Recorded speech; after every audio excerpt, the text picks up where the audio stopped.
Hi, I'm Kaizen, and today we're going to be talking about the Chronomaster rune.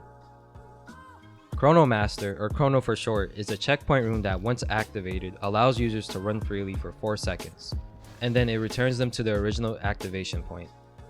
Any damage sustained for those 4 seconds is also recovered.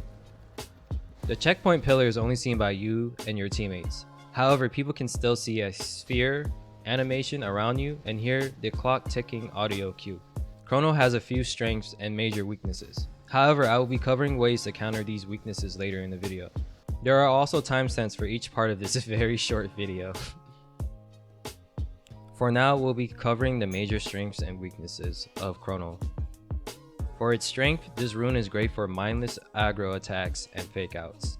Basically, those who love close combat, you can just keep W keying once you activate Chrono and not worry too much about dying or being at a disadvantage after 4 seconds are up. Just be aware that you can still get exiled in your Chrono state. You can also use Chrono for fake outs and repositioning to get the jump on people. This is a very situational aspect of Chrono, but can lead to some very cool plays.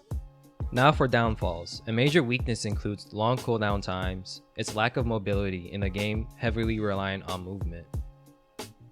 And lastly, it can be a hindrance in late game circles by actually placing you back into a moving zone. The first tip is countering Chrono's long cooldown time. You can equip the talent Runic Fluency, which can reduce the time you can use Chrono back to back. You can even have up to 4 continuous uses of Chrono if you pair it with Runic Fluency in the Conduit class. Allow Runic Fluency to give you 2 charges, and use Conduit's second class ability, Overload Surge, to have 3. Once your sorcery cooldown is over, you then can restock back to 3 after your first use, giving you 4 continuous uses of Chrono.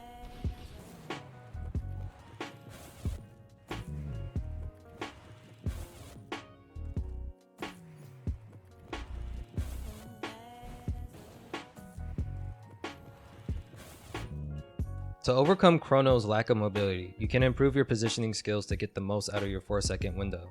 I'll be doing a video in the future about how to position in Spellbreak. Another method includes attaching the Spellslinger talent with the Conduit class. Spellslinger allows you to have multiple runes in your inventory. By pairing this with Conduit's second skill, Overload, allows you to swap your rune to something with more mobility to instantly catch those who may try to run away. This method and build is more for creativity and fun than anything else. Recovery stacks with Chrono. I got this idea while watching Street Grind. I will put a link to his video in the comment section down below. I have no clue if this is an exploit or not, but you can actually increase your starting HP before using Chrono if you have recovery.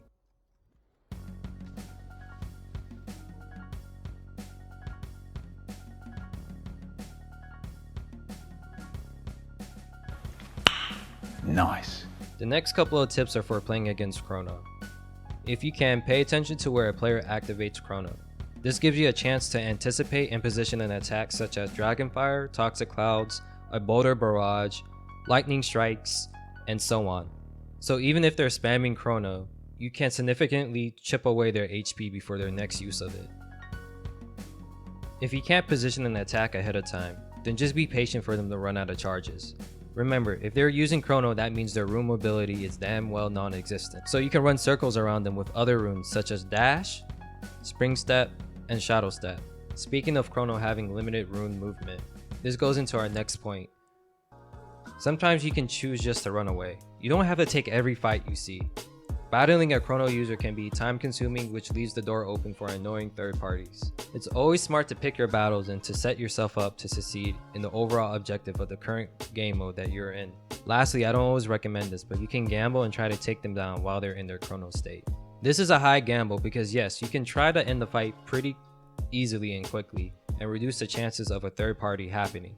But if you're not successful, you risk the chance of the engagement being reset in their favor. I suggest only doing this if you see that their HP is really low. That's it for the video. If you have any other questions or requests, then you can catch me in my Discord or on Twitch. Have a nice day or night. Kaizen out.